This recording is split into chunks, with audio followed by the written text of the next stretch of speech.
Because of the following special broadcast, The Lucy Show and The Andy Griffith Show will not be presented this evening. Word Balloon is brought to you by the League of Word Balloon Listeners.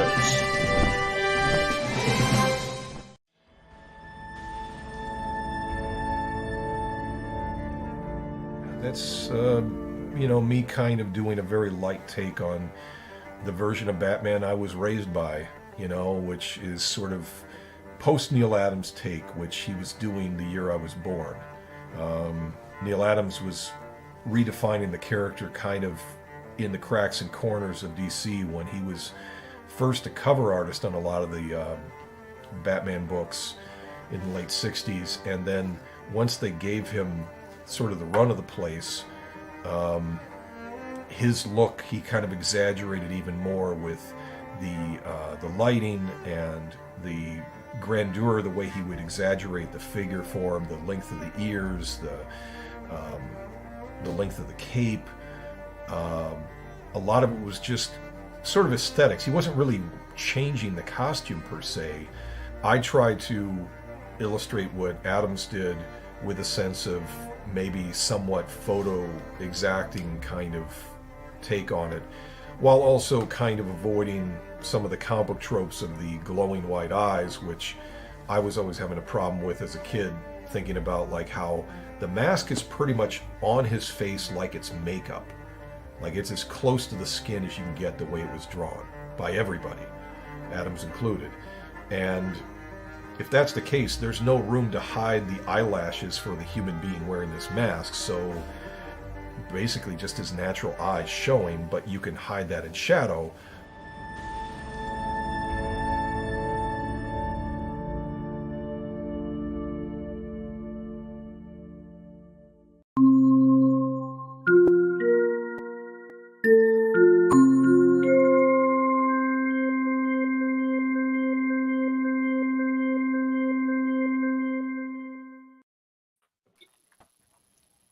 Hey, everybody, welcome back.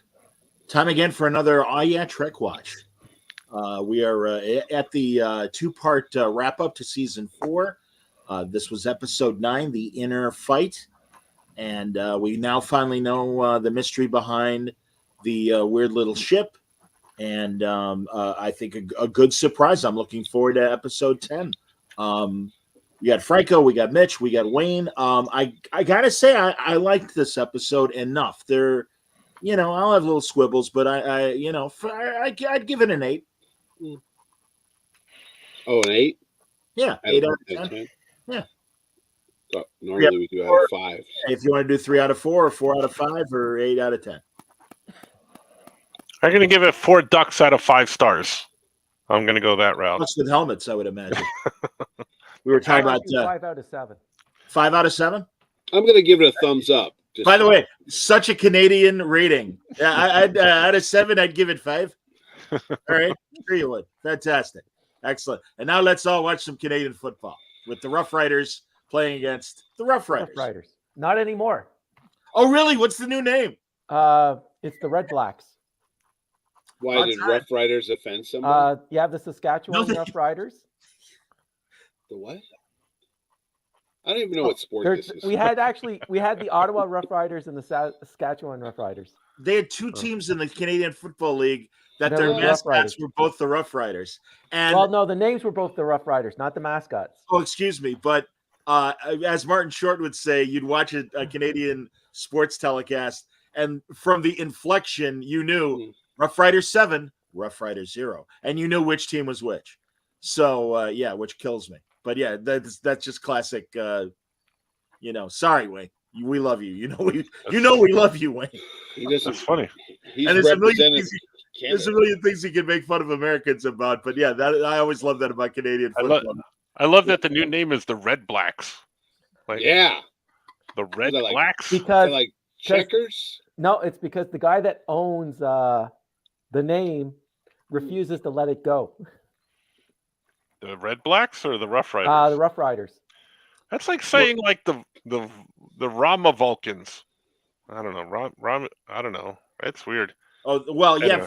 What's the name of their new Navarre. Yes. Navarians. Navarians, my ass. My ass.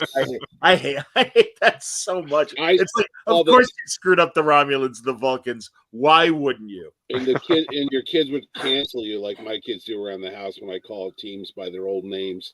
I go, "Oh, Giants are playing Washington." "Oh, Dad." I'm like, Well, "Sorry." you can say Washington. Yeah. But there were fun Easter eggs in this. First of all, what I love too is they finally explain, I guess, Mariner's background and what she actually does. On the one hand, I like the nod to Cito from, of course, the Boss Skaggs song, the Cito Shuffle, and also Lower Decks. Yes, the Lower Decks and the First Duty, because she was part of Wesley's duty. Yeah, Duty. exactly. He said duty. The Wesley's squadron, the Nova Squad, that was going to make the big starburst, and something went wrong, and one of their guys died. Cadet Alberts, and Cito was part of that group with, of course, Nick Locarno. But I did like how at first, before they knew for sure that it was Nick, Freeman had a list of potential people they wanted to talk to that they thought might be involved. And I don't know if you can read that, but it's 7 of 9, Beverly Crusher, Nick Locarno, and Tom Riker, everybody. Riker. Which I love. That's like awesome, man. So the door is open, Frakes. Good Lord. Let's hope the powers that be are smart enough to create a Tom Riker story because, God, we haven't seen him since DS9. Nope. He survived. He survived the Dominion. Oh, he's in jail. Yeah, he's in jail. Yeah. Well, is he at the time of Lower Decks? Because they think he might have been behind the shuttle, so maybe he got out, Maybe. I mean, that's the thing. I mean, it all makes sense. 7 going to the Fennis Rangers and Beverly, doing her own thing, her Doctors Without Galactic Borders, so I kind of like it. But of course, we discover that it is indeed Nick Locarno. And Boimler's got the hots for Dr. Crusher there. Yeah. Dance with me, Beverly. Yeah. I mean, again, right. I liked it. So what's he doing then? We don't know. We're gonna find out in episode 10. Well, I'm asking, what to dance with me? No. Dance with me was no, not that. What Locarno is doing with this ship? What's Nick's plan? Yeah. All right. I think it involves Tom Beverly dancing. Go on. It involves Tom Paris. Could cool. Could met each other. That might be. I don't know how. I mean, I don't know if Nick went to any sort of jail, because obviously, you all know that they wanted to use potentially Nick in Voyager. But it's ironic with the WGA strike and everything. They would probably have to pay the guy that wrote the First Duty, like a lot, Duty for 7 seasons, because he created Locarno. So Tom Paris, essentially same kind of character, but a different character. Tom was in jail. Was Nick sent to jail? I don't know. I think we'll find out next week. There is a teaser for Thursday that has a scene between Mariner and Locarno. In fact, this image is from that scene. And he says to her, well, you were as much a member of Nova Squad as the original 5. We'll find out more. And I don't know, man. I like this scene in the cave with the Klingon and Mariner. I didn't care for Mariner's bloodlust run and whatever dangerous stuff. And again, it points to everything I can't stand about her. But now we know why. All right, she was tight with Cito. I don't know how Cito's sacrifices lead to her being reckless, but whatever. She just starts to question the whole philosophy behind Starfleet. Yeah. And that's what that's all about. It's just that. Yeah, but it all comes on like suddenly within the last, I know that she's been kind of reckless throughout the whole series, but I mean, she kind of went overboard, right? Like that was the whole point, is they were trying to portray her as going overboard with all this stuff, but I don't know. I don't believe it. No. Yeah. So that, You can't just explain away her assholeness in one scene. Yeah. I'm like, really? Fuck that. Well, or lead more breadcrumbs Right. You know, maybe have a picture in previous episodes of her with Locarno and Cito. There you go. Yeah, they were my best friends in the academy. Blah blah blah. Yeah. You know, whatever. What it was even interesting. I don't even know, Wayne, if you pay attention to Sean Ferrick's show. I think it's called Trek Central. I think it's Trek or Centric. It's this Irish guy, Sean Ferrick.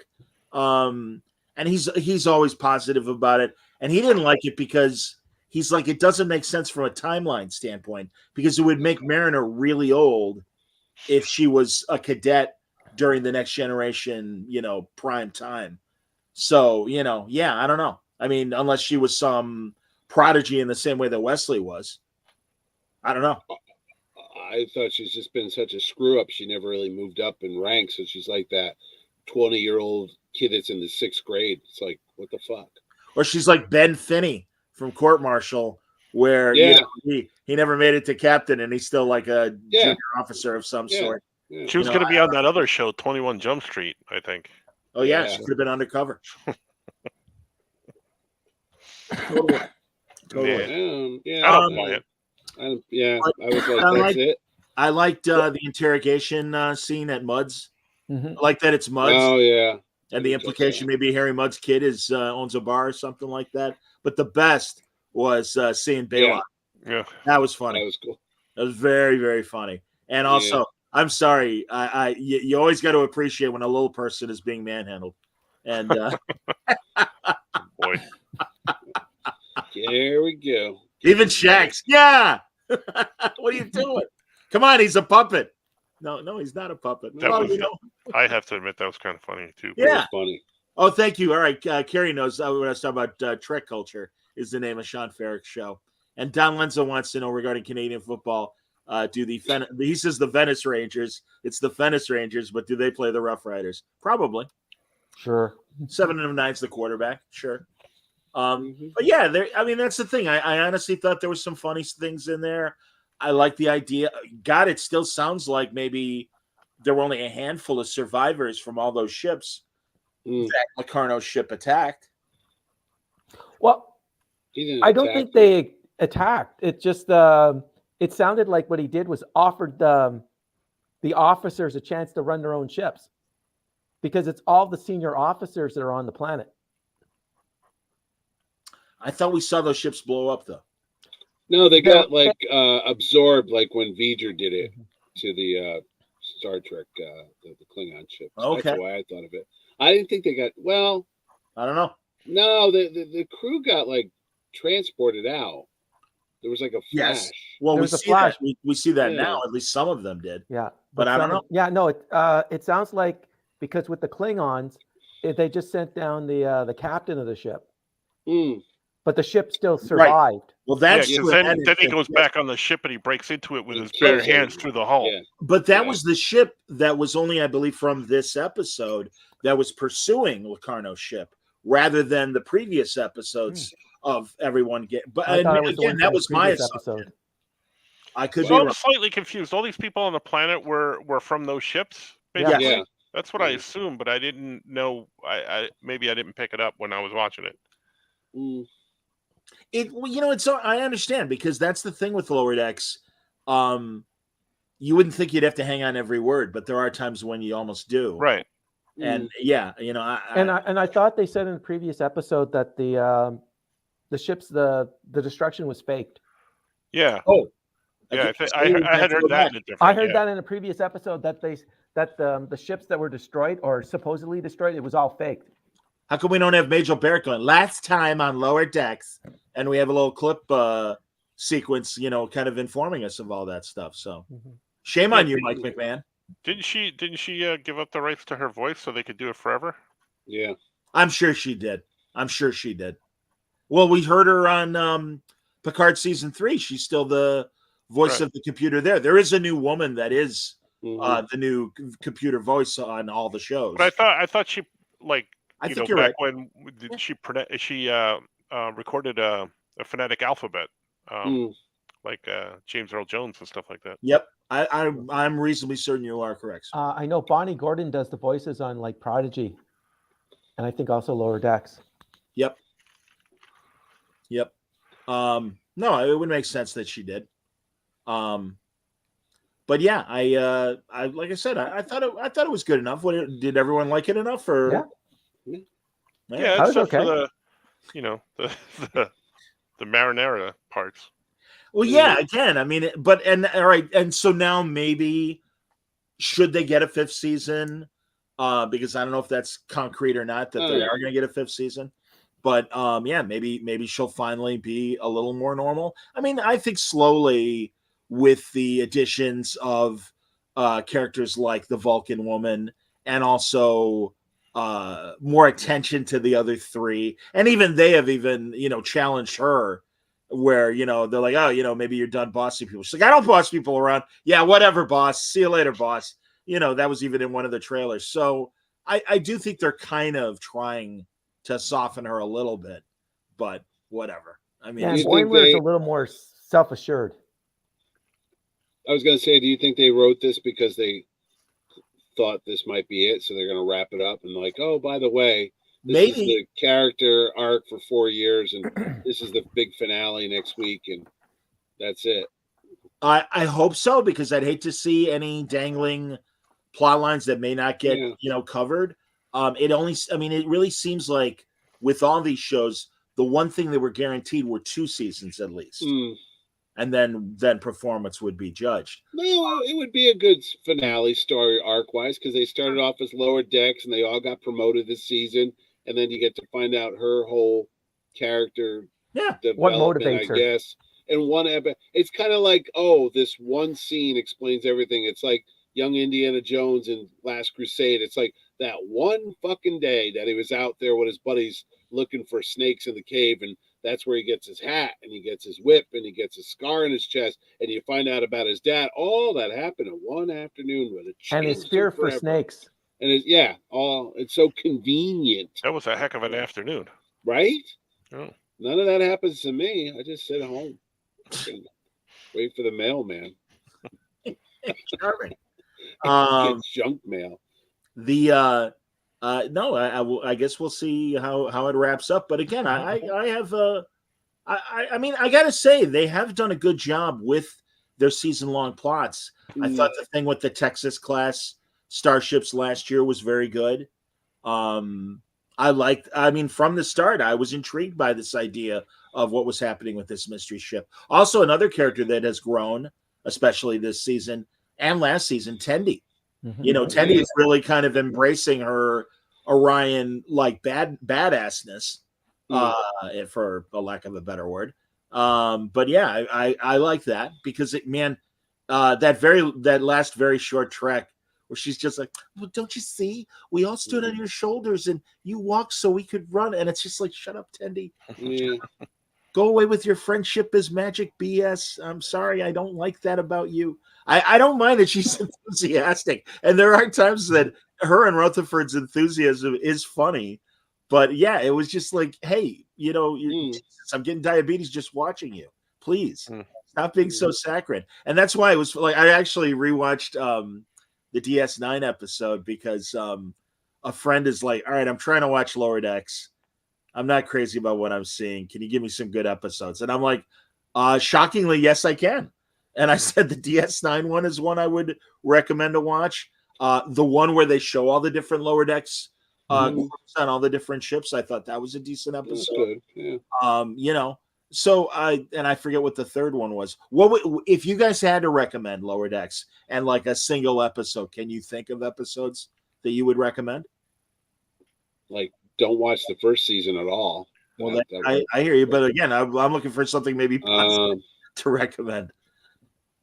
I'd say the Lower Deck ones because that was really funny on the different ships. I like the crossover one with the Strange New Worlds. I like that. Yeah, that was good. I like when Boimler went to work on the Klingon ship. Was it the Klingon ship?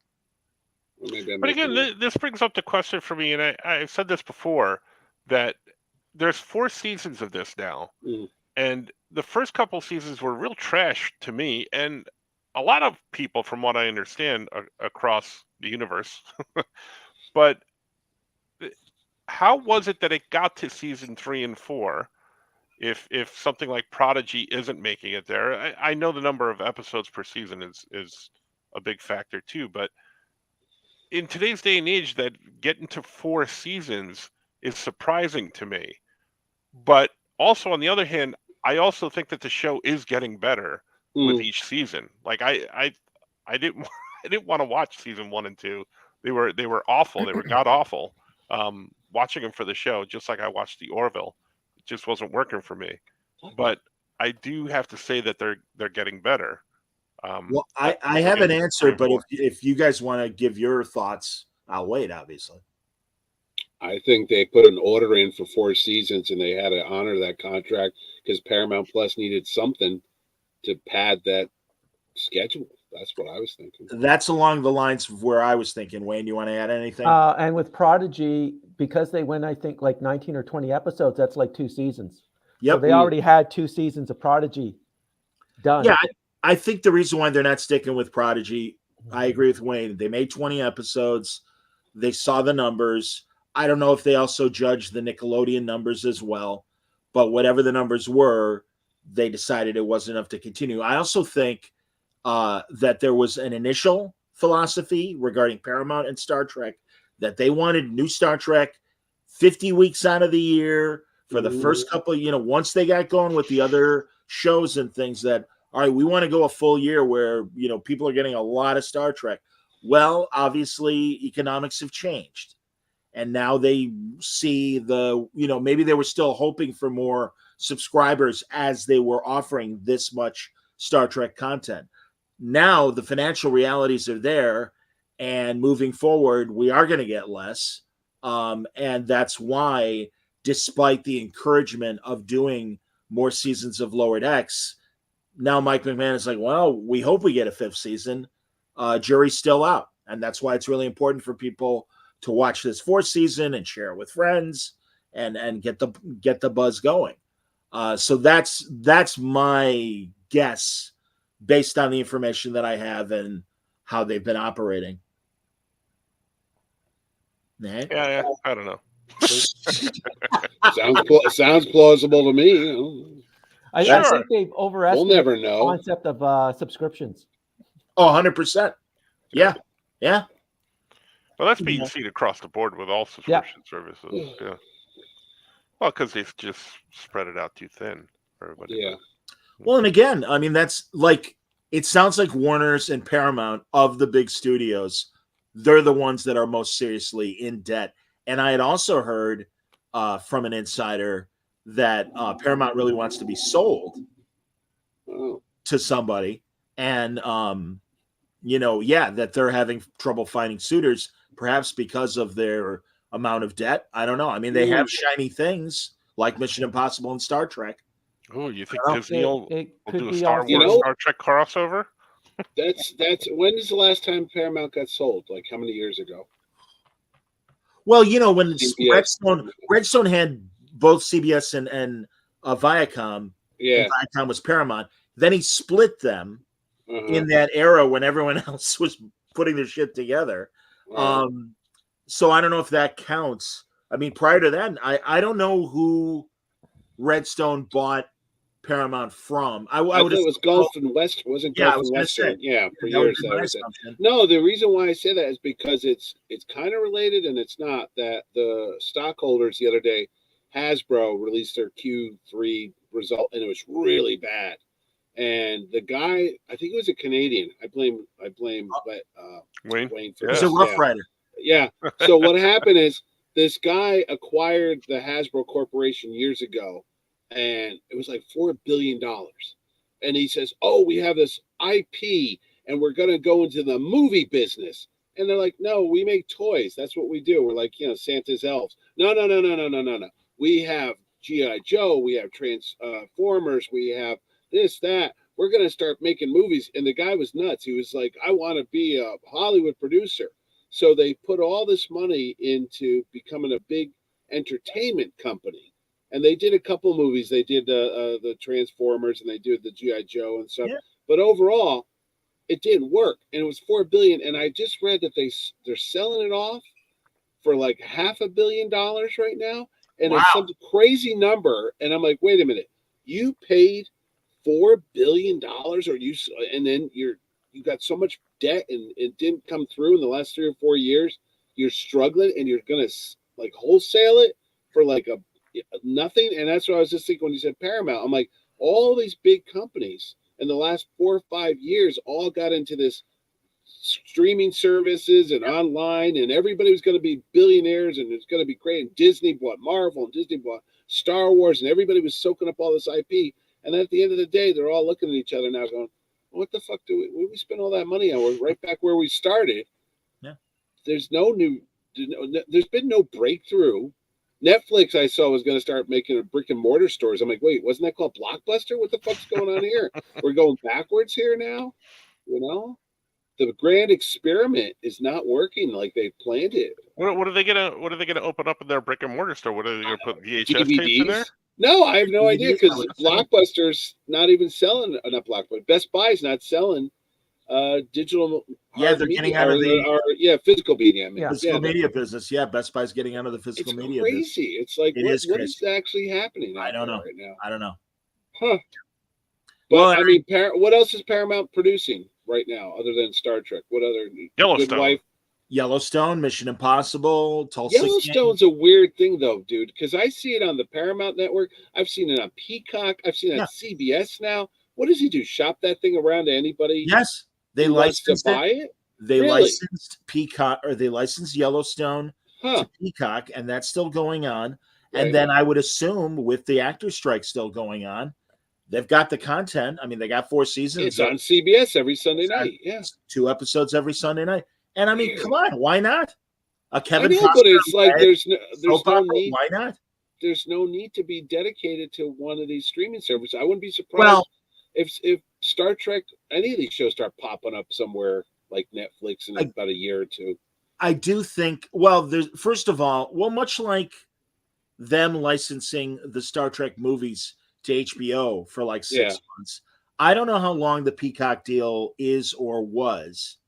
But regardless, I believe the move to CBS is reflexive of the current status quo, that nothing new is being made. They own Yellowstone. It's an A-list show with an A-list cast.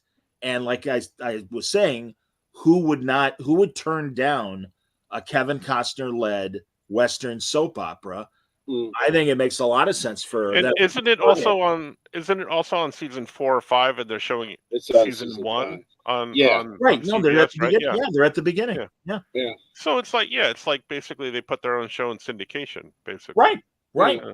And then they got the spin-off shows, the 1883, the Harrison Ford one, and Yep. Yeah.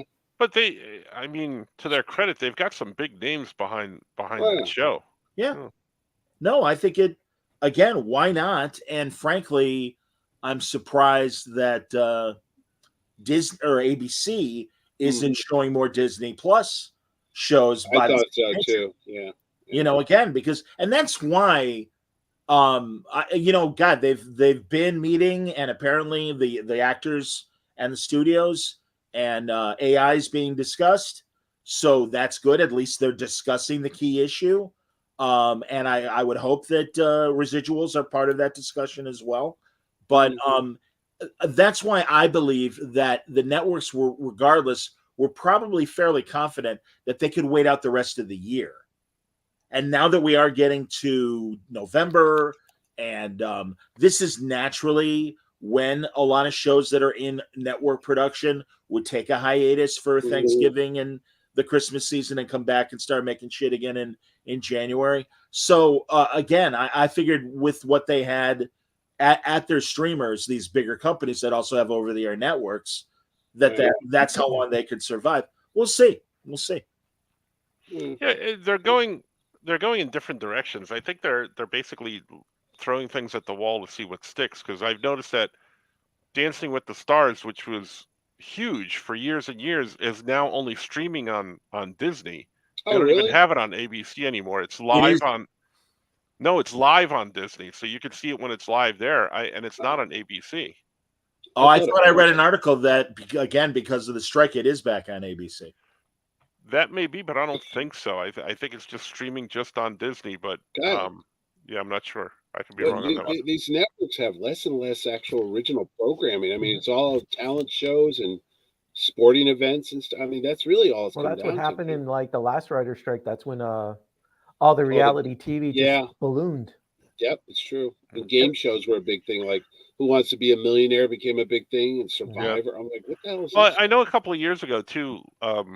That they started up the game shows on ABC. They had like Match Game with Alec Baldwin. They had the Pyramid Game. They had a whole bunch of stuff that they were throwing on prime time on ABC. Yeah. Well, you know what? I also noticed all these new shows like the Yellowstone and then the Tulsa King. They're all formatted in a perfect 50-minute formats, and they're even Tulsa King actually fades to black every 10 minutes or so, as if it was going to a commercial. Yes. And then they come right back. Oh, eventually, eventually the plan is to put it on regular TV or whatever you call it. And international syndication still exists. Not to the, again, not including Canada and the States in the way that old syndication worked. But no, you're right. You're absolutely right about that.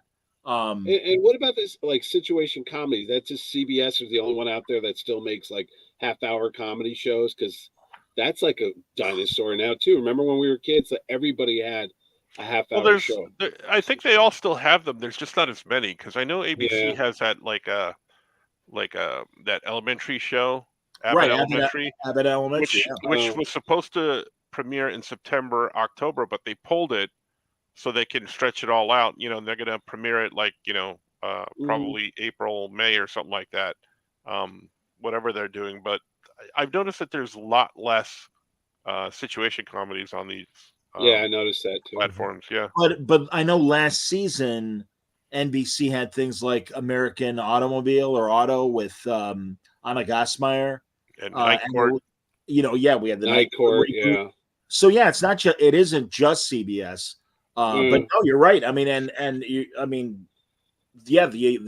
regular sitcom over the air is kind of like dying. Yeah. And I mean, I think I point to shitty writing. Yeah.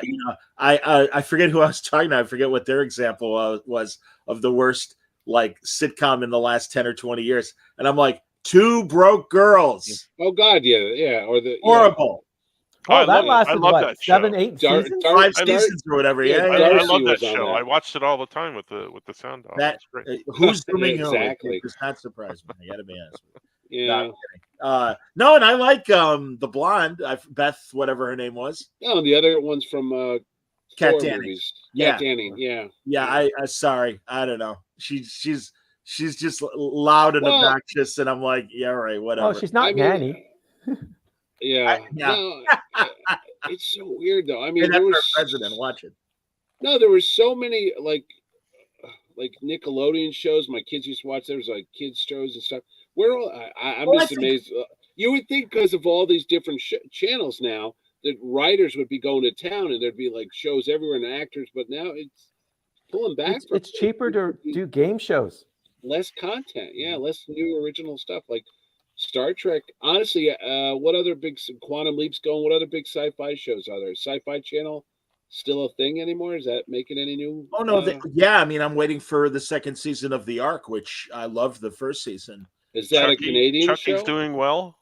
Chucky. Okay. Oh, Chucky's doing amazing. But that's on pay cable, right? Chucky's on. No, it's on something. No, it's Sci-Fi. It's on USA or something like that. Sci-Fi. Yeah. Oh, all right. One of those. Right. Yeah, it's on.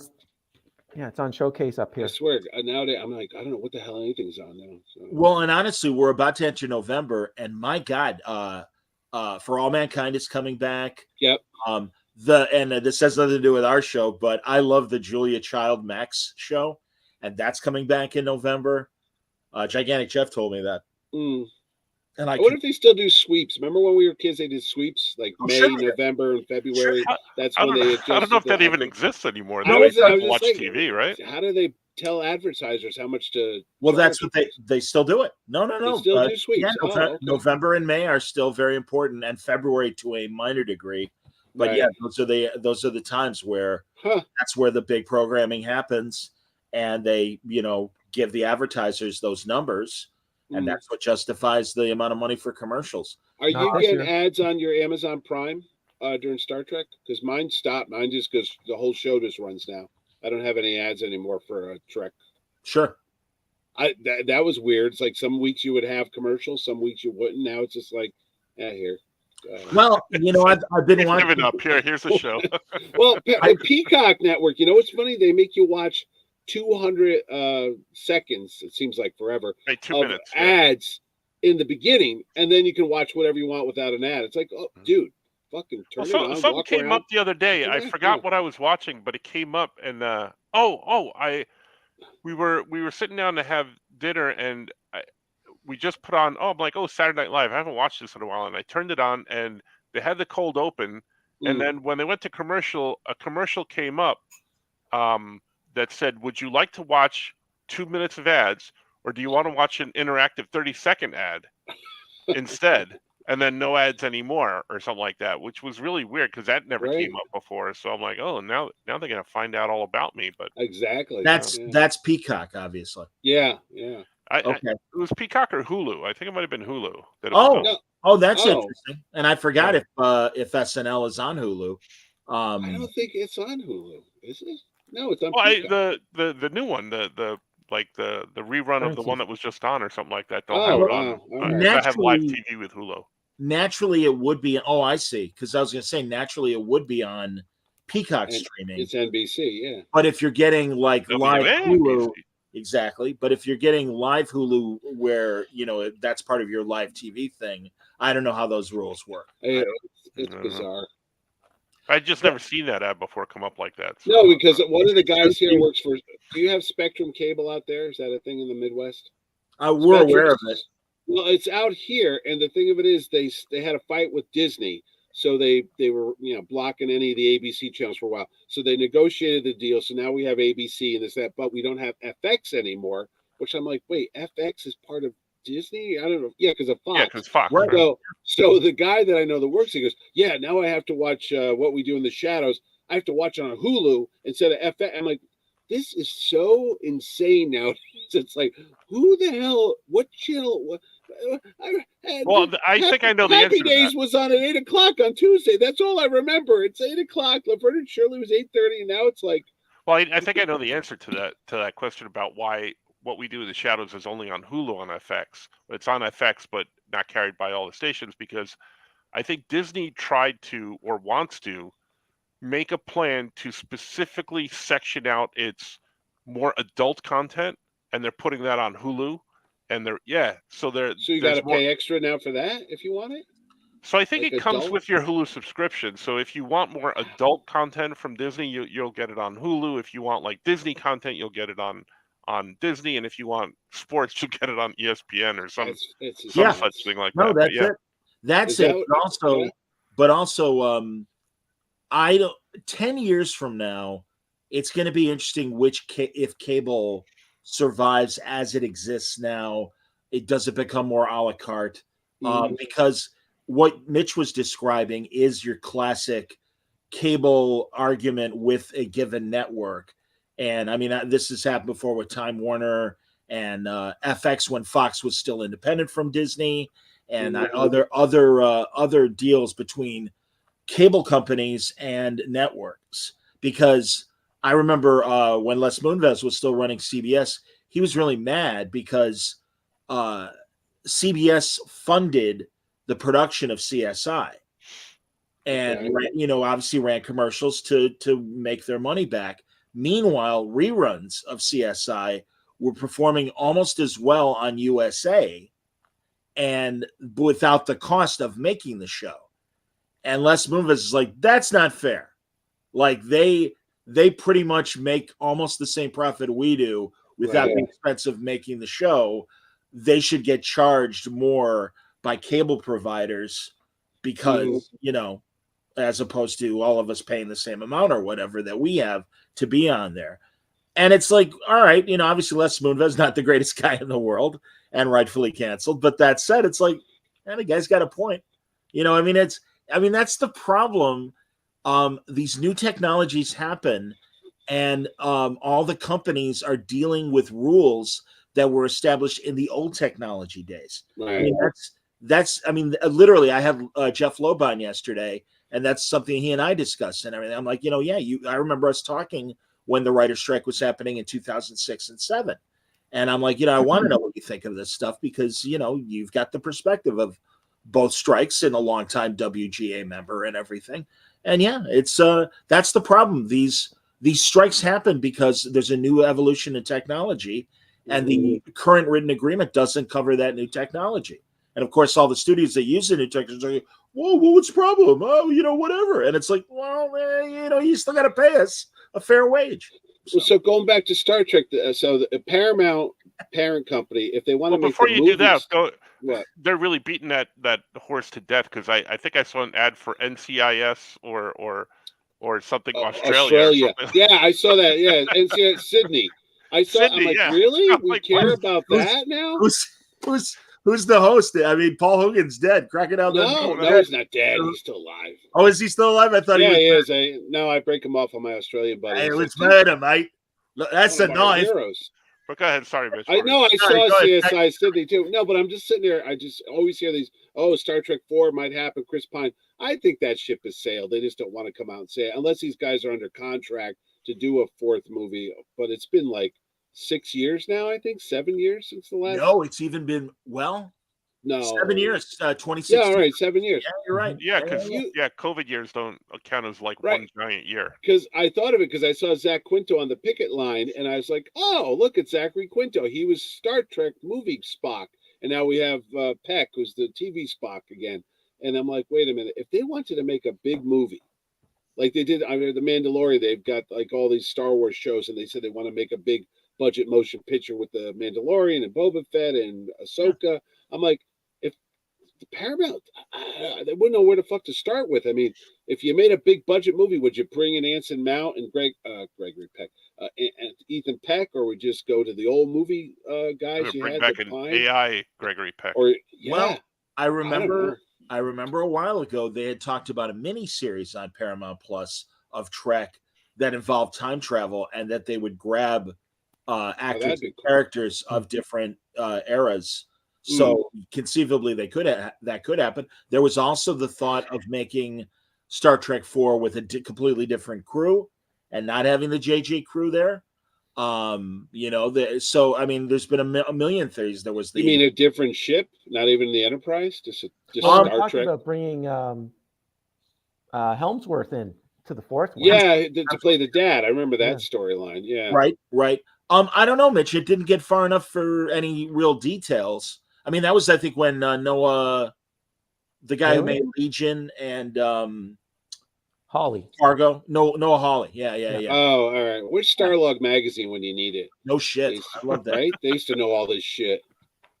I mean, it's all a rumor mill. I watch, other than, don't tell anybody, besides Trek Watch, I go onto YouTube and I watch all these guys, and I'm like, where the fuck are they getting their information from? Because half of it's all hearsay, and they just go, oh, Star Trek is coming back, and they make a big thing and 200,000 views. I'm like, really? We're going to start doing that next episode. We're just start making stuff up. And sometimes it's propaganda from the studio to hopefully get the advertisers, the banks that fund the studios go, hey, look at all the buzz. And you gotta be shitting me. Oh no, absolutely, man. And again, it's like, how many of these aborted Star Trek films since Star Trek Beyond? Oh no, like we just said, Noah Hawley's doing it. Oh no, it's this woman. Tarantino's doing it. Tarantino's going to do it, and Patrick Stewart's going to be involved. No, it's all BS until you know. And I mean, my God, the ultimate example of this is Batgirl. Until the movie is done and scheduled for release, it's all BS and hearsay, and you can't believe a damn thing you hear because, and again, the social media plays into a lot of the whole behind the scenes for the investors. And, wow, it's come to that now. It's like a fucking RoboCop world. But it's been like that since Heroes. I mean, social media really helped Heroes. Yeah, it was that long ago, but social media, as it existed, it made a difference. And no, I think they're very aware of that stuff. So who do they listen to when it comes to Star Trek? Because it's obviously not the old guys like us. and the young kids don't know enough about it. So it's like no wonder it's so many. I think there are two camps. I think there's the camp that makes new Star Trek, and then there's the studio. And as much as the people that makes new Star Trek are really leaning on the young fans that like the Drek that we've been getting, and they're like, look, oh man, well, you see, we're getting the young people involved. I do think the studio is much more clear-minded and going, yeah, but you're pissing off your older core audience, and there shouldn't be this divide. We want everybody to like what we're doing. And again, that's another reason why, beyond economics, that I think the studio is going, let's think about what we're doing right now. I like that short Trek stuff that we all watch. That to me still defies logic. Like, what the hell was that all about? Yeah, Langley. Right? I mean, they were all over the place. They, the Booger episode, and then that little musical comedy thing at the end with the 70s type of Brady Bunch look to it. It's like, what the hell is this? And somebody spent money, and somebody brought in actors. They had Riker and everybody do their voices. And I don't know how much money was spent on that. And honestly, I think that's good. I'm glad to hear you're doing okay, Langley. Very good to hear. No, I think, first of all, I'm reasonably certain we talked about it. Yeah. The people that made very short treks also made that Too Many Cooks. Yeah, you said, I know, but at the end of the day, you're like, what is the point of this? Why are we doing this? And Mitch, that's why I think the studio is going, wait a second. Yeah. Okay. Yeah. Wait a second. Who is this for? What are we saying with this? Right. Whereas I think, unfortunately, Kurtzman and company are, if they like, and listen, I want creatives to follow their own instincts. But, again, I just think Kurtzman and company from day one has been making an inferior Trek product that has divided the audience, has been very schlockily written. It's just not good. You know what you can find out, though, because you have the pulse on the comic book world. You can find out why IDW continues to make not one. Hold on. I just got a couple of them here. Yeah, but still, there you go. Yeah, this is their Halloween series I've been reading. But, I mean, I know they have the IP. They got to pay for it. Paramount doesn't give it to them for anything, but they do. This one, The Day of Blood. There's so many Star Trek comic books every month. Yeah, there must be a reason why they keep making these things, because they sell. I mean, it's I think a viable property, obviously, IDW has had the license since the JJ movie, the first JJ movie. Yeah. Remember they did the Countdown miniseries that was the prequel to the first movie. Kind of explains Spock dealing with the Romulans and his suggestions of how to counter. No, but I would love to know what the sales figures are on these things, because obviously they don't stop making them. I mean, and who are these aimed at? I do think they sell well for IDW. And I mean, and even beyond the Halloween and Day of Blood, our buddy Mark Guggenheim is making that miniseries that happens after the first original cast Star Trek the Motion Picture movie. Yeah. They had the Defiant one that was just done with the Deep Space Nine people. Yep. It's just weird. And Wayne goes to the Star Trek conventions. Obviously, there's still a big, vibrant fan base for this stuff. No, there is a big. Sometimes when I watch it, though, I go, maybe this is a dying fan base and no one knows it. But I'm like, nah, it's still got some life in it. It's somewhere in between Paramount's ambition to make it universally loved, which I don't think is ever going to happen, and the concern that it is too small. I think it's a niche. It's a big niche, and a lot of us have loved it over the years. But again, why divide that sizable audience? It's not a Star Wars audience. No, but they think it has been a Star Wars audience since like '78. They've been thinking, how come we can't make Star Wars numbers? Just never happened. But again, honestly, you got to go back and you got to look at the various eras, because the motion picture was a success. It cost a lot of money, but it made a lot of money. And then go back to when Rick Berman Trek was up and running, and they always point to, I want to say 1993 or 4, when Next Generation wrapped up. You had DS9 on. The Generations movie came out. I mean, that was really the peak moment of Rick Berman Star Trek. And they had millions watching in North America. It obviously played well in enough international countries. But again, they beat the horse a little too long, and people got bored with Enterprise, and I think the quality went down a little bit with Enterprise. So then it went away, and they handed it to JJ, who admits he was never really a Star Trek fan. He thought it was too cerebral. He dumbed it down. The first movie is good. The second movie made a lot of money, but obviously was crap. And I mean, that's always that thing of, boy, that really sucked. Well, it made a lot of money. Yeah, but that's when we were walking into the movie, not realizing that we were going to be disappointed by the product. They already got our money, so it doesn't matter. And then because they hooked you with the first movie, because they put you in a direction that, you know what, we can now tell new stories with these characters. We are not bound by. And they went and made an old story. Tried to rehash an old one. And then lied when everyone's like, "Oh, it's Khan." Oh no, it's no, it's not. No, it's that was the worst kept secret in the world. It's not Khan. I'm like, why did you go do this guy again? It's like you already had a good movie. Mitch, I don't know if you saw it, but on Screen Rant, some pipsqueak decided to look at the original Indiana Jones movie and complain. The guy I sent it to you, the 4-hour-long guy that goes on about. No. There's another one. Screen Rant, the website, had an article where they listed 10 things about the original Indiana Jones movie where it doesn't hold up. You sent me the Dial of Destiny thing, which was great. That was great. But no. And they were just like, well, John Rhys Davies is a white man and he's playing all right. And of course the depiction of all the Arabs in the first movie are very stereotypical and all this. And it's like, I'm sorry, that was 42 years ago. I mean, no, I know, but I'm saying they're just trying to get people to get controversial. No, I believe I'm exactly, sure, but I also believe these writers are like, no, this sucked, and here's why. Because there is that. I mean, Canadian Yoko Chips, Franco. He and I were talking the other day. Here's something, and he was telling me he showed his class Raiders, and there were Middle East kids in this class, and other kids of color that are like, how come when Dr. Jones is teaching his class, there's only white kids in the class? And, Canadian Yoko Chips is like, this was the 30s. There's a Connecticut school in the 1930s that was pretty much, Yeah. And he goes, and he even said, hey, I'll take it one step further, kids. You're not even thinking, I'm surprised there are girls in the class because there weren't that many co-ed colleges back then. And again, not saying that it's right. No.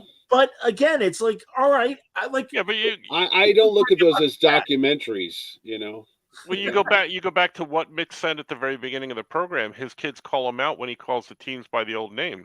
Yeah. So that's what's happening with kids nowadays. Yeah. So I get it to a point, but with stuff that's already passed, if you're going to come back and rehash all of that, you're just going to be doing it forever. I was going to say you'll never stop. Yeah. Because by the time 40 years from now, they're going to be looking at the stuff that's coming out now and saying this, that, and the other thing. Yep. I get it. No, you're right. Nope. I don't know what to tell you, man. That's hilarious. Mike's right. Mike says the Screen article said Raiders is slow paced.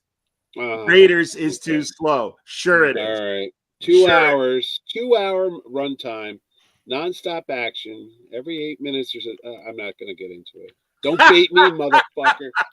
There's my bullwhip. My bullwhip is kind of cut those right closer together, like an MTV, video or something. Come on. Raiders is a love letter to the 40s serials. Thank you.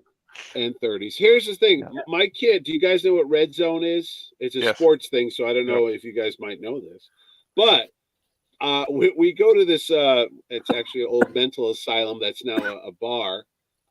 That's what it was called back in the day. So anyway, not a mental asylum. You can't call it that anymore. Whatever it was called back in the 30s. Yeah, use the proper term. Crazy house. The nut farm. When they were doing lobotomy on people with ice picks. Sorry, that happened. I didn't make it up, but it's there.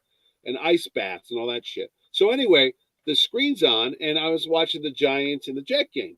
And I look up, which was a horrible game. But anyway, it just switches, and I go, hey, wait, somebody changed the channel. And my wife goes, no, it's Red Zone. What the hell are you talking about? She goes, they only show, this is old funny Duddy Mitch learning things in real time. These are about to go there, and I go, "What's happening here?" And I want to see the giant jet game. Well, nothing's happening now. It's a timeout, so they switch over to this other game. I go, "Stop it with your fucking ADD stuff. Put the boring game on." And my son was over, and he's like, I don't know what they have, 4 screen, and there was 4 games going on at once. And I go, "What the hell's happening here?" And then he goes, 8 screens, and there's 8 games going on. I go, oh my God, if this isn't the most clear illustration of what the fuck is wrong with this world now, then you can't watch this one football game and be happy with it. You have to watch 8 games simultaneously, and you're looking around like a maniac. And I go, why are they doing this to these people? What happened to enjoying you sit in the stands, you can't go anywhere. You got to watch the fucking game. So the guy that wrote the article, the Screen Rant article about Raiders, should get 4 different screens. Yeah, and watch all 4 Raiders at the same 5. time. Yeah. All 5 at the same time. No, but it's got. But when it's slow here, you can make this one bigger. And yeah. But I said to my son, I go, how do you sit through movies nowadays? Because you can't. Resident 15 years, whatever. I just got here. I was watching Raiders of the Lost Ark over and over again. But the storytelling elements that I wonder. You said Trek. Maybe we always yell about how we don't like Discovery and all that stuff. I go, maybe it's designed for a whole new storytelling viewing that we're just not accustomed to, because we're the slow burn and the story development, and then you can come in. No, it sucks. It sucks. Sorry, buddy. No, even when we used to yell about Lower Decks, bringing it back to that. Remember, we used to go, this show's who is this for? And I would be like, maybe it's for young Rick and Morty fans or something that watch this real slapstick, chop, real funny. Some of us older people are Rick and Morty fans, and we love it. I love Rick and Morty. No, but I never understood the first year of Lower Decks. I go, everyone's screaming, everyone's running around. It's like chickens with their heads cut off. If they still do that, what the hell was going on? And I'm like, maybe that's the way the entertainment is now for younger folks when it comes to comedy. It's like entertainment will always be good when it's good. When it sucks, it's not going to be. As Mike says, fast-paced does not excuse bad plot and character. All right. And also, I think the real star, and I've been saying this, starting with the Collector episode of Lower Decks, where we had all the Easter eggs, the design people are the stars of Lower Decks, because that's the kind of little Easter egg jokes and references that are much slyer, and a lot of times are done after the fact, after Mike McMahon has submitted his story idea. And a lot of these background design people would be like, hey, do you mind if we put one of those on wounds, the axe and the blunt end from Time in the room of trophies and stuff? And they're like, yeah, fine, do it. And I mean, that's where you get all those little jokes and things like that. Well, this season, the shuttle looks like the Delta Flyer. Yeah, it did. I'm really looking forward and hope that Nick Locarno will explain the design on that ship. On the Trek Culture show, they were saying, I want to make sure that I'm saying that it is Trek Culture. Sean Farrick was saying that he felt that shuttle looked like an amped up cadet flyer, like the ones they used in the first Duty. So I don't know, but I would like an explanation. So no, I thought overall the graphics over the last 4 years have gotten better and better. I mean, sometimes I stopped and go, "Oh shit, that looks almost like a CGI model for, Discovery or Strange New Worlds." When you realize it's the animated, it's all the same computer engine. I'm sure they just have to. But they still have tweak it. They still make errors, or they make them intentionally. They actually make them on purpose, like the one with Tendi building the sandcastle. She didn't have her boot on, so you could see her foot. Oh yeah, you said and that. And then when they left, her boot was back on. So whether they did that on purpose, it'd be hilarious if they did it on purpose. Oh, they don't send them to like when The Simpsons used to be done over in Korea, and they'd be painting the cells, and you'd watch an episode, you go, did Bart's hair just turn orange and then yellow, then orange? It's like, you know what's even worse? Watch old Rocky, the first season of Rocky and Bowen. Oh yeah, wow. There are crazy animation. Drunk. Super Friends used to be like that too. You'd be watching it, and suddenly they'd switch the colors on some. His face would be green. You're like, wait, what happened there? And they, oh, don't worry, we're good. We're good here. Well, we're spoiling things for Langley. He didn't know Nick Locarno was back. He just hasn't been able to get himself to watch Lower Decks this season. Sorry, spoiler alert. Dude, I hear. Well, again, we're doing a review, so people obviously know right up front. We're going to be talking about the episode. So what are you going to do? That's all right. He doesn't bother us, or he's not mad at us. No, I understand because, guys, I am still stuck halfway through season or episode 2 of Loki, and have just not been able to get the ambition to catch up quicker. It got better. Pretty good, right? Yeah, it did. Yeah, all right. I'll get there. I haven't watched it yet. I have caught up on Quantum Leap though, and I'm liking it a lot. Yeah, I think season 2 has been good. I really do, and I'm I don't even mind. It's funny. That reminds me of what's happening at Quantum Leap. Reminds me of Alias, where Sydney was like lost track of time, and her guy, who I don't know what happened to Michael Vartan. I mean, he was her, significant other on that show, and Bradley Cooper was just, the good buddy that wanted Jennifer Garner and never got her. And obviously, Bradley Cooper has exploded. And Michael Vartan, I have no idea why his career hasn't gone anywhere since that show. But the same thing happened where she was unconscious. She woke up. She didn't realize time had passed, and her boyfriend had moved on to the beautiful British Melissa George instead of Sydney in season 2. So it kind of is like Quantum Leap in that way. Never watched Alias. I used to get into it. Jennifer Gardner's beautiful woman, but she reminds me of an alien with her features. The jaw, yeah. Oh, I like her. I've always liked her. Bigger eyes, big ears, and it's weird. Angled jaw. Yeah. I think she's like beautiful, but it reminds me of her, an alien or something. I don't know. Alias is on Disney Plus. Yes, I'll watch it. Yeah, put it on the background. It was Garibaldi or Gabaldi, the things that they were trying to figure out. Oh, the Garibaldi, the mechanism thing. Yeah. I can't remember if it was Garibaldi or Gabaldi. I mean, it's a fake person. It was like a fake Nostradamus that also combined Da Vinci with Nostradamus, essentially. Yes. That's how I'm watching Supernatural now. I just put it on the background. 15 seasons of this thing I got to go through. Don't have to. I was going to say, you don't have to. Good writers, good actors, good show. Well, really? I think for what it was. No, I felt bad because Ordway and I told you last week, I think, we went to the pizza restaurant and the guy from the show, Jason Eccles? Yeah, from The Boys. Soldier Boy. Jensen. Yeah. Jensen Ackles. He lives nearby now. He bought like a $15 million mansion in Westbrook. You gotta get him to the show. Oh, so anyway, the waitress is all a buzz, and she's like, "Oh," because Ordway and I go there. "Oh, you guys just missed him. Who?" Jensen. Jason Ackles. Jason Ackles. And Jason Ankles. And I said, "Who?" And she goes, "Oh, and she shows me a picture of him. He's got a big beard now." And I'm like, "Who is that?" She goes, "You never saw Supernatural?" And Jerry goes, "He was on Smallville for 2 seasons or something." I go, "Oh, the quarterback guy, yeah." But apparently, Jane Seymour's son. Is he really Jane Seymour? Is that No. But it was Jane Seymour's son in Smallville. Oh, really? Oh, his mom was hot. Now you're freaking me out.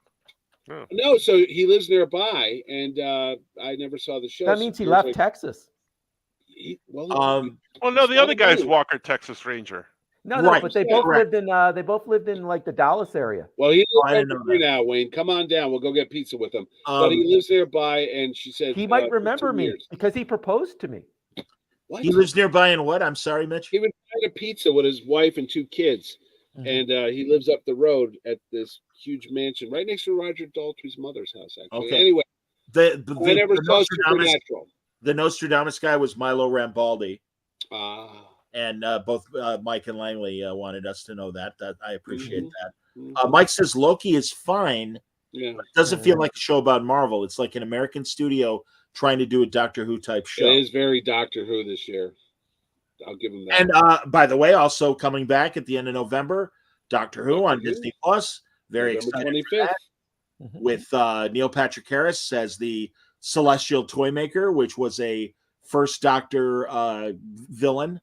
And it's cool that they're bringing him back. That's going to be really cool because David Tennant's there. Yes, David Tennant and British comedian, the woman. I forget. Oh, from The Office, the redhead. Yeah. Donna Noble. Donna Noble. Yeah.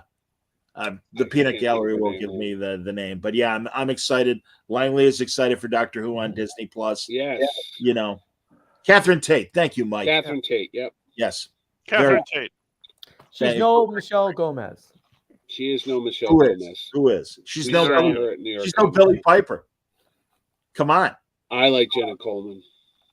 I like Jenna Coleman as well. I like her in the Captain America movie as briefly as she's That's right. She was Bucky's girlfriend. Hey, Bucky. That's it. I met her. No, she's lovely. She's great. No, I'm excited. I'm excited for Doctor Who. And Russell Davies coming back because, that's great. That's excellent. Yeah. Have you guys been watching Doom Patrol? It's back? No. I didn't even know it was back. Yeah, it's back. In Canada, we're one episode behind. Oh my God. You guys? I'll catch up. And it's back. And there's a musical episode. Oh, that's okay. Because how many seasons has it been? That's okay. 4 seasons? 5?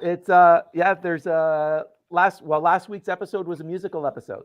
I think I'm still on season 2. It's good, man. It's still good. No, it's a great show. I was so happy for everyone involved.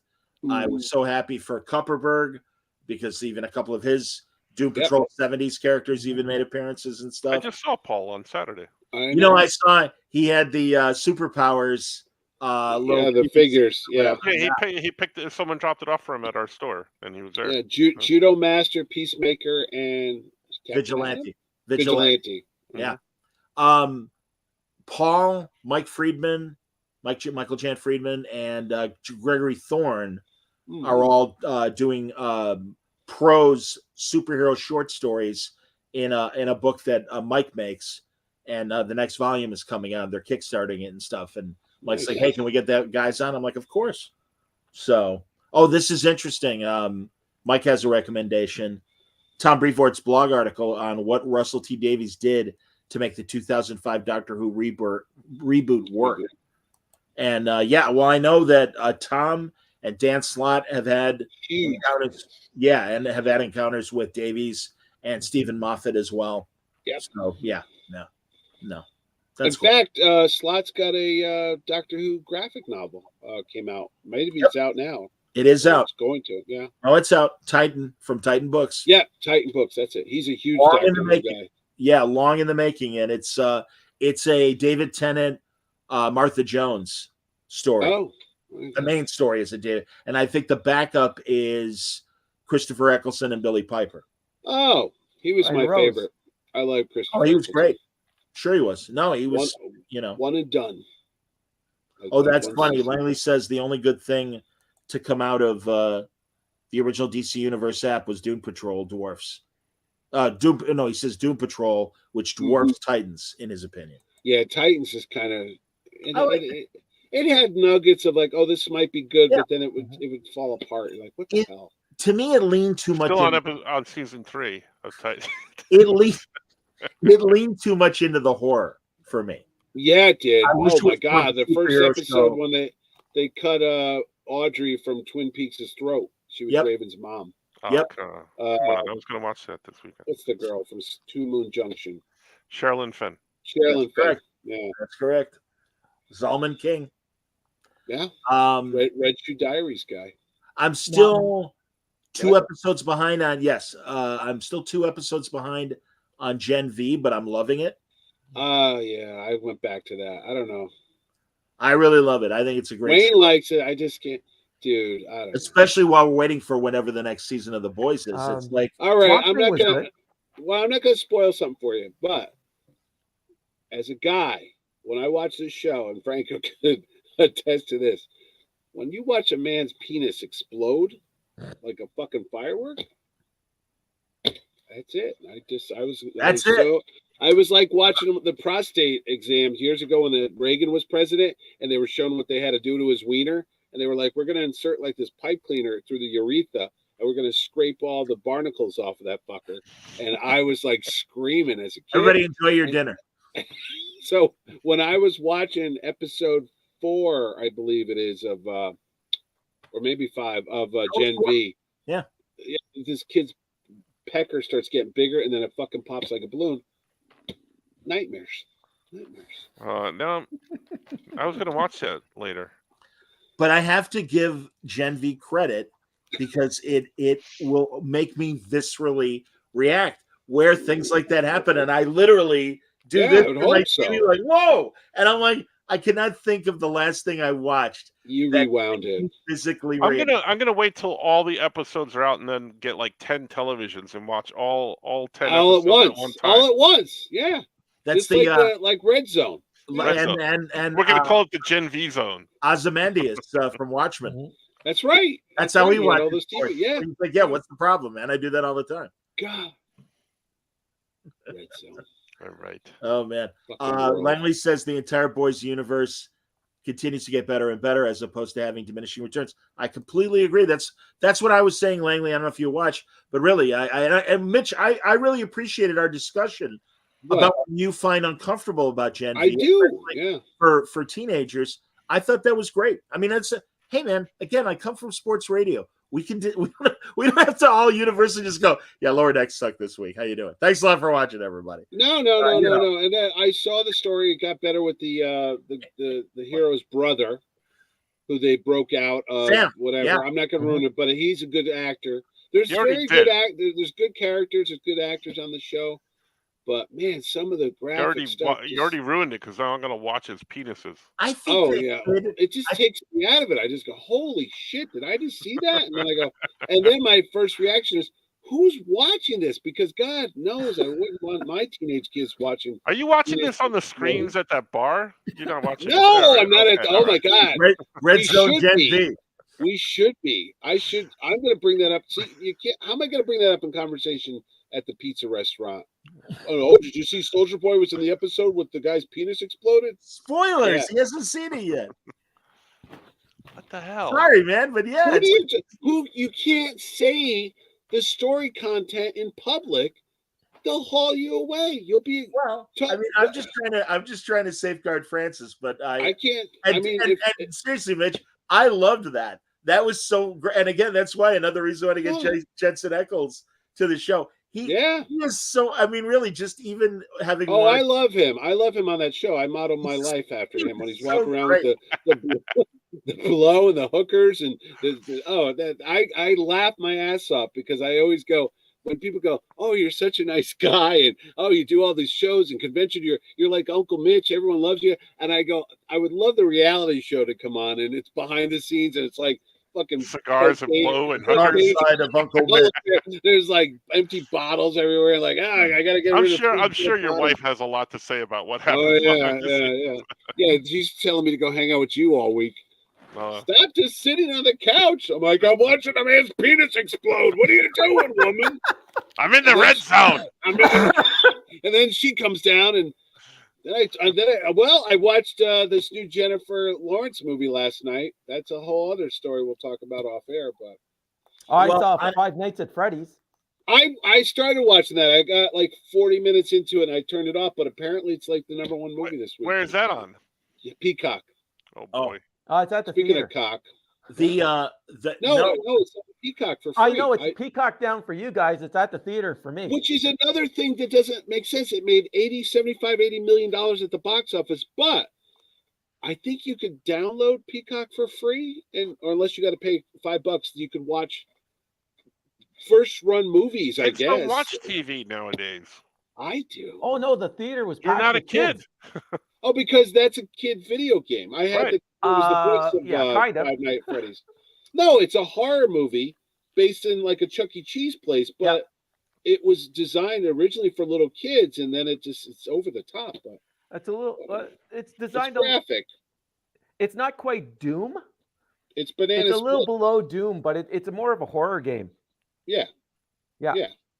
But yeah, no, it was just like watching the Banana Splits or Willy's Wonderland. It was hilarious. Wait, what? What's Willy's Wonderland? Sounds like a that's Nicolas Cage's version of the. It's like a restaurant with animatronics that is haunted, and it is hilarious. When did that come out? Oh, a couple of years ago. What? Willy's Wonderland with Nicolas Cage. All right, I'm watching that tonight. I didn't realize that A24 had met the Writers Guild and Actors standards, and they're getting a pass. I didn't realize. I don't know what the hell A24 is. A24 is one of the newer studios, like Blumhouse, that has come on the scene and made strategically well received movies that don't cost a lot of money and have succeeded at the box office, just like Blumhouse. I can't remember if it was A24 or Blumhouse that made Brightburn, which was the horror version of Superman, essentially. Right, with Gunn. That's James Gunn's thing. Right. Yeah. I just don't know when I heard they're doing a sequel to that or something, aren't they? They are. Yeah. Oh, wow. Yeah. Because now let's see him as an adult. Yeah. I really need to get away from this drawing desk. Right. That's my conclusion after every time we talk. I need to get a life. Maybe we should get together somewhere. We should, honestly. But then we'll just sit around and talk about the same shit we're doing here now, and we can save gas and money. The only difference is I could rustle paper. That's about the only thing that's different. I could just sort of pack up all my really good movies, bring them down to you guys. Yeah, let's just Zoom. Let's just Zoom and watch this stuff together tomorrow afternoon or something. Yeah. Okay. Yeah, as Langley I have so many books I have to read. I don't know why. I keep going, I have all the time in the world. I'm like fucking Burgess James Meredith Bond. on the Twilight Zone. No, when he had all the books. And I go, look, I'll read this. Why? Why I got this, I don't know. Look, it's all articles from comics that came out in the 80s that I've already read and forgotten about. But I bought this because I have too much disposable income. Okay. Oh, boy. All right. What were you going to say, I'd love to hear that. I was going to say, as Langley said, A24, they've been filming through the strikes because they accepted the guild terms. This is what happened when mixed martial arts was too violent, and Dana White of the UFC went to the Nevada State Commission and said, okay, we're too violent. What do we need to do to reform the sport to make it acceptable for your commission? Change this, change this, change this. And they did. And that's what A24 did with the Writers Guild and the Actors Guild, and said, okay, what do you need us to do to make things right with your guild? Do this, do this, do this. Okay. And now they're making movies and they're making product. Well, that's strategic. You wish that the other studios would realize, okay, this is a necessary part of the process.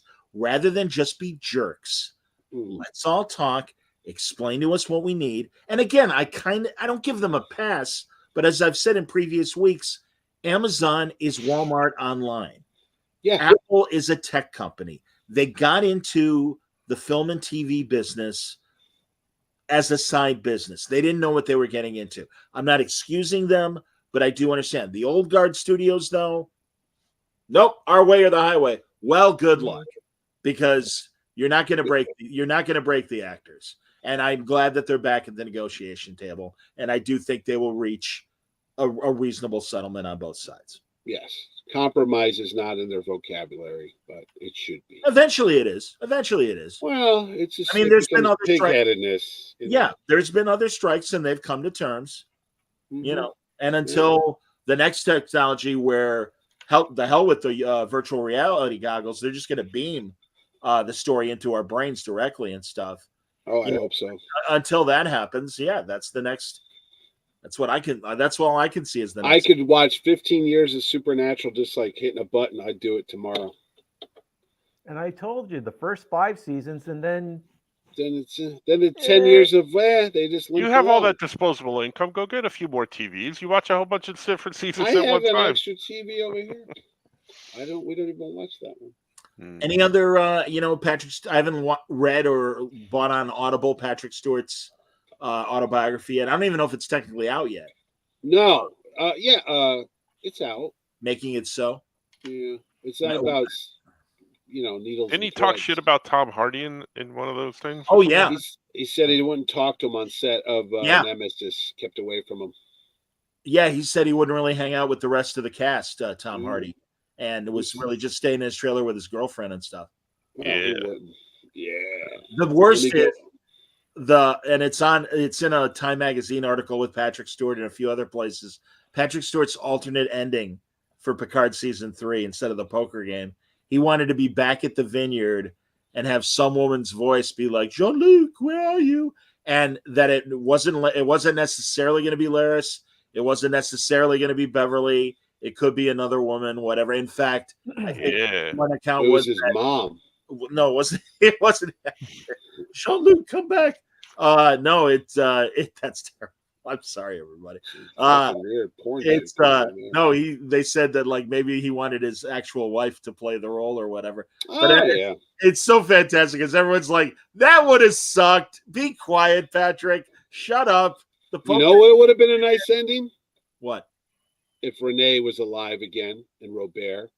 So I would have fucking ended it like that. Like somehow he fixed time. They said, buy a smoke detector, Renee.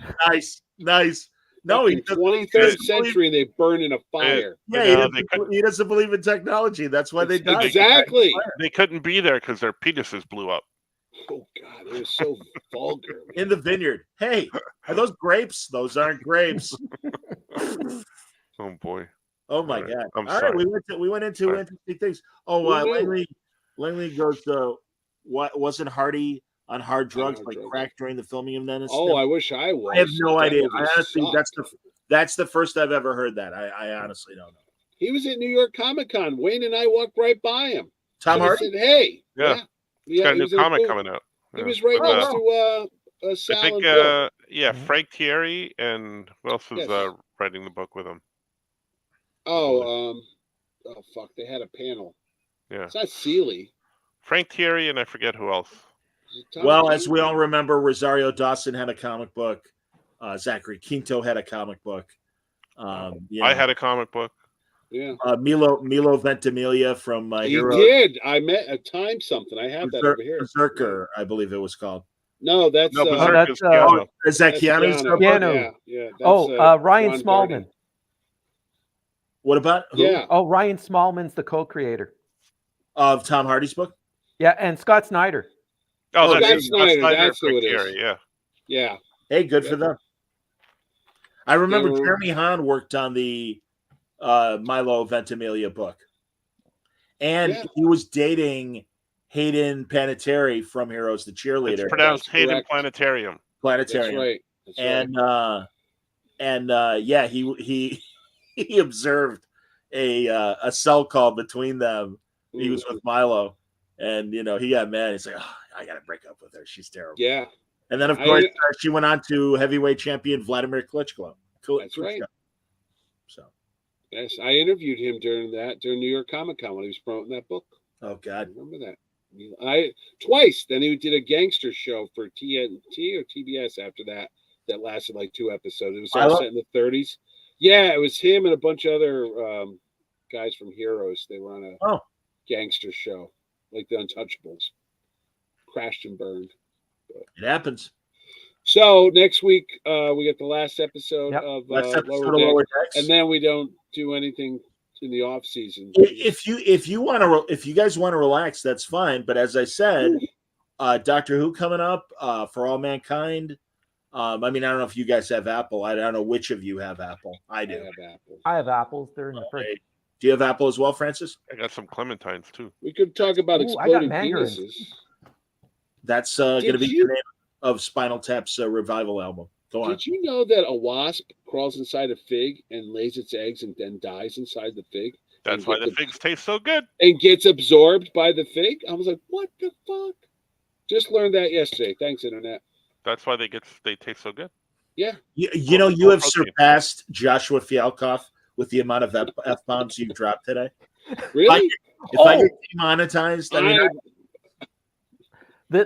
do feel bad because when we go out to shows, I see guys with their kids and they go, "Oh, there's Mitch. Oh, we listened to the show in the car." And they look at me and they go, "Hey, Johnny's got to learn something." I watched that with Word Balloon as well. Go ahead. I watched all your shows this week. You know how bored I am.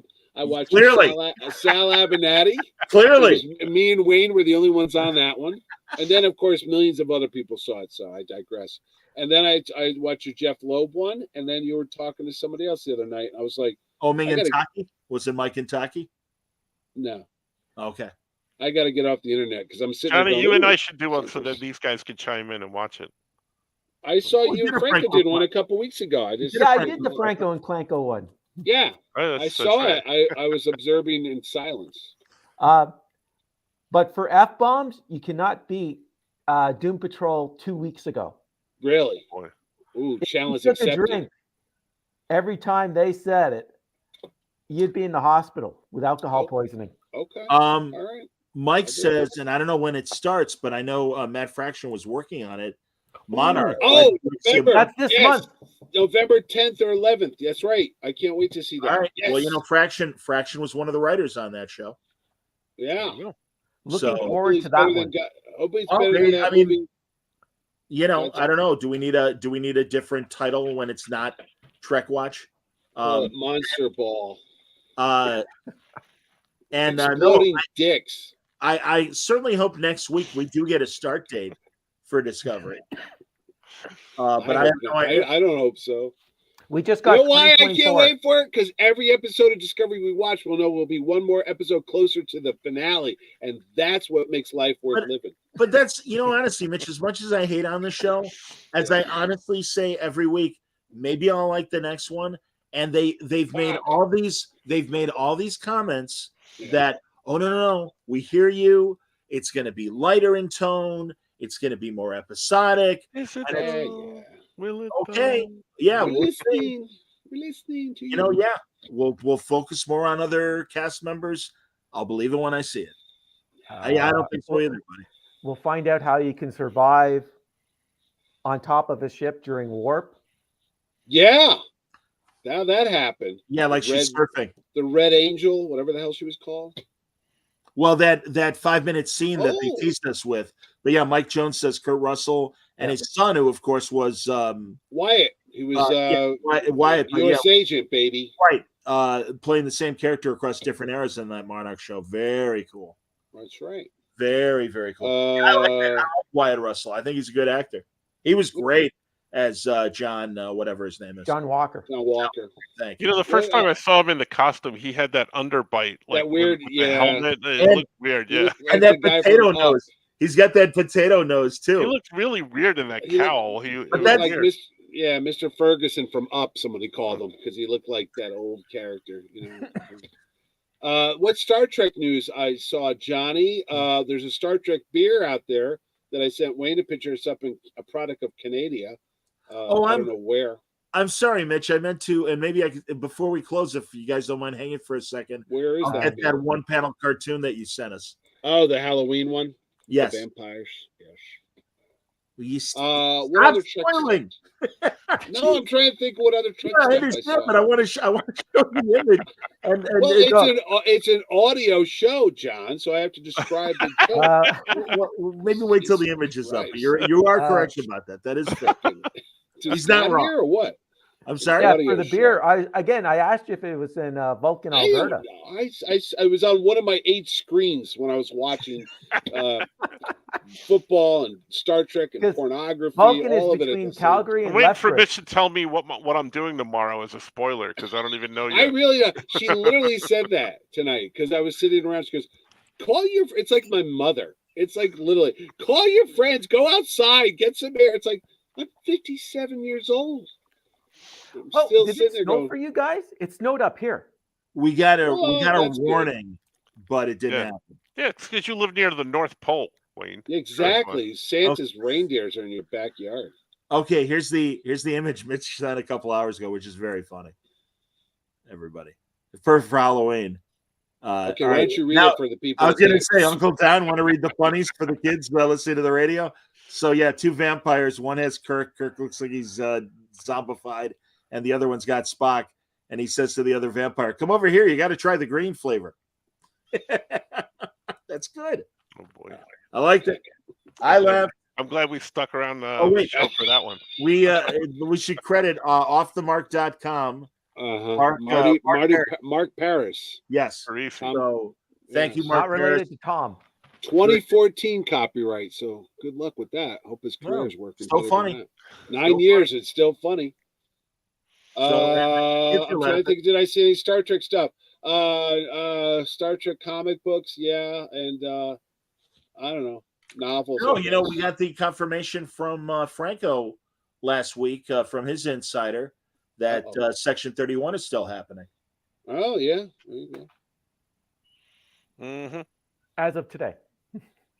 Yeah. Right. Well, again, until they film it and schedule it, we'll see. But Langley says too, they keep pushing off Discovery, but I'd rather watch its final season than a lame Starfleet Academy series. Yeah. I have a feeling that's the one that probably won't make it. Now, what's their names on that show?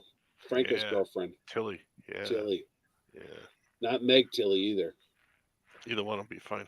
Or Jennifer. Or Jennifer. Jennifer's Tilly. in prison right now. Is she really? Is she really? In Chucky, anyways. Oh, I was going to say. Oh, geez. I was going to say in real life. Wow. I assume she was on the Chucky show. So, Yeah. And Jen Bush got a new line of jewelry out. Yeah, and Meg actually makes an appearance in season 2. Meg Tilly does. Spoilers, come on. But you got to watch it. You can never watch it. I'm going to be years behind in this stuff. You guys got to keep it quiet till I started watching old Universal movies that I never saw, monster movies. Did anyone ever see Son of Dracula with Lon Chaney as Dracula? One of the worst casting in the history of movies. What's his name? Alcula?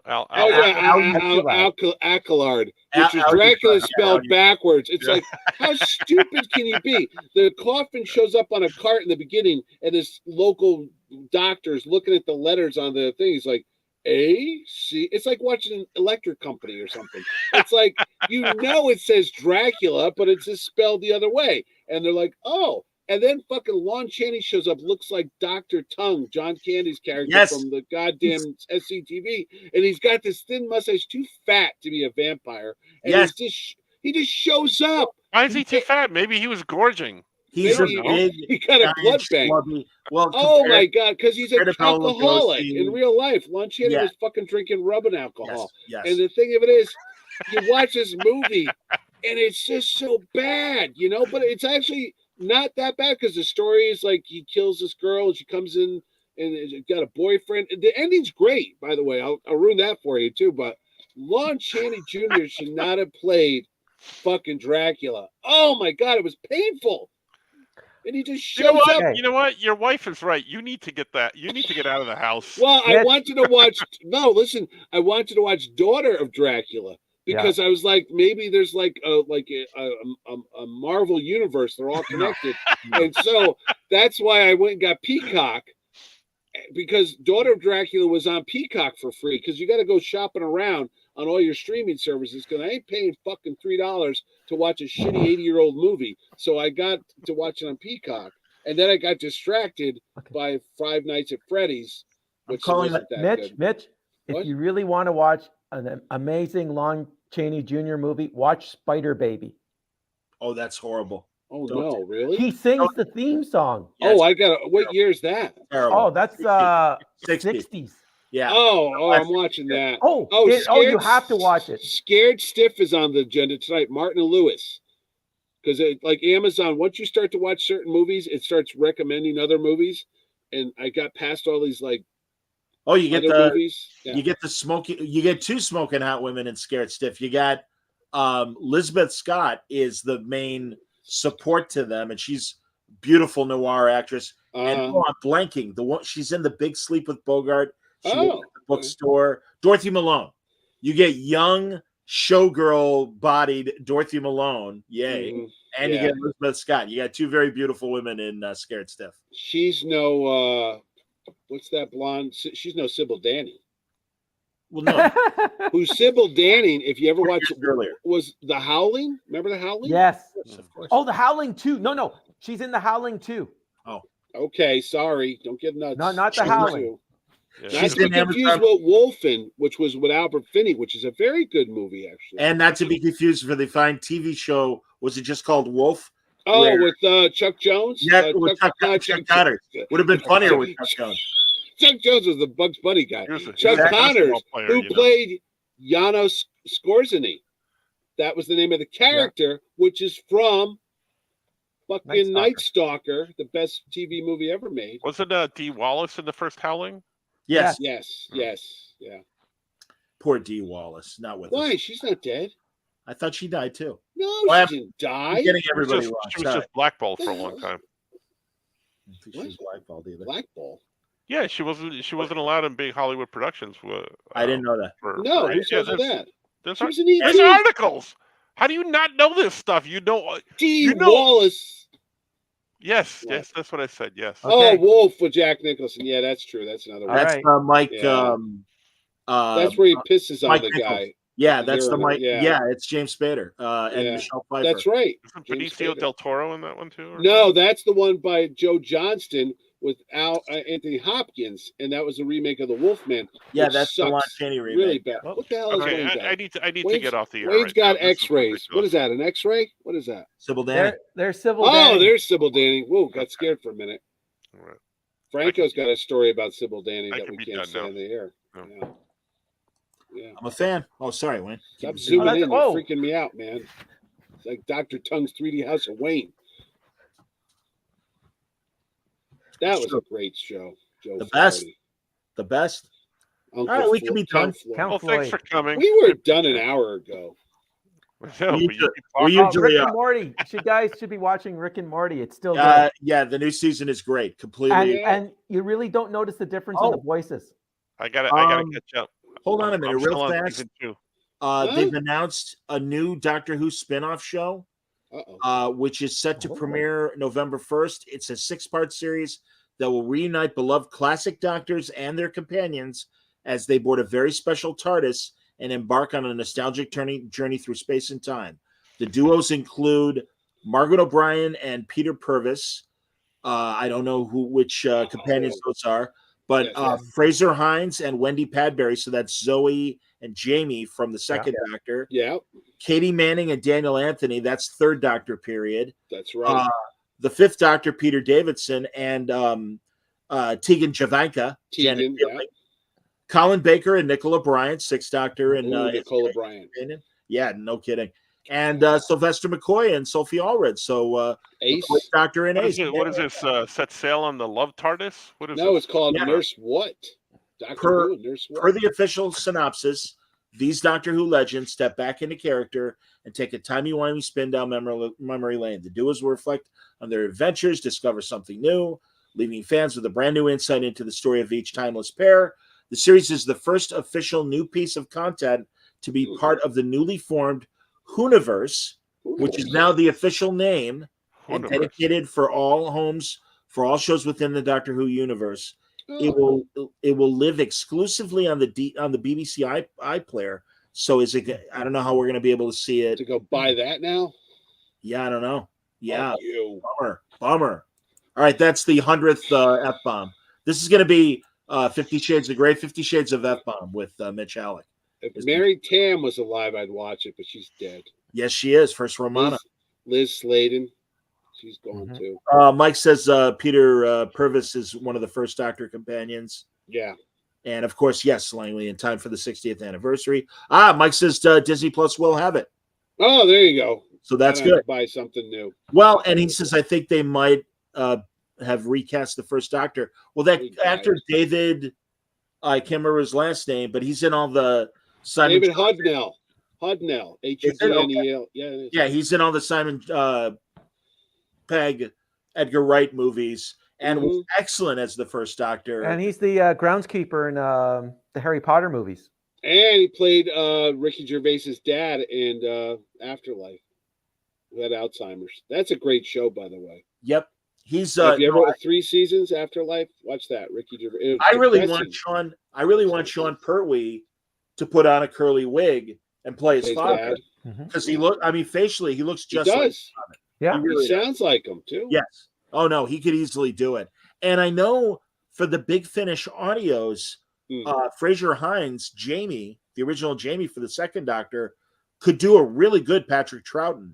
And I know they've used him a few times to play the second Doctor on these audio dramas of the second Doctor. And yeah, he's very good. No, I'm excited. That was the best thing about the final episode of Jodie Whittaker's run, where you had almost the group counseling meeting with all the old companions, and even Ian, the first school teacher with Barbara, for the first Doctor. He was like 90 or 91 doing that show. And he was even like on there, and it's like, oh my god, man, they got everybody that was still around. Chesterfield or something. Chesterton, I believe, but yes, yeah, that's it. Yep. Yeah. One's a cigarette, one's a school teacher. There you go. There you go, everybody. All right, so yeah, I'm glad we had that little tidbit of Doctor Who news to wrap. Glad we stuck around for all of that. Yeah, I know you are. Absolutely. Go. All right. Until next time, maybe we'll get more F-bombs from Mitch next week. Who the fuck is Rich? Live long and prosper, everybody.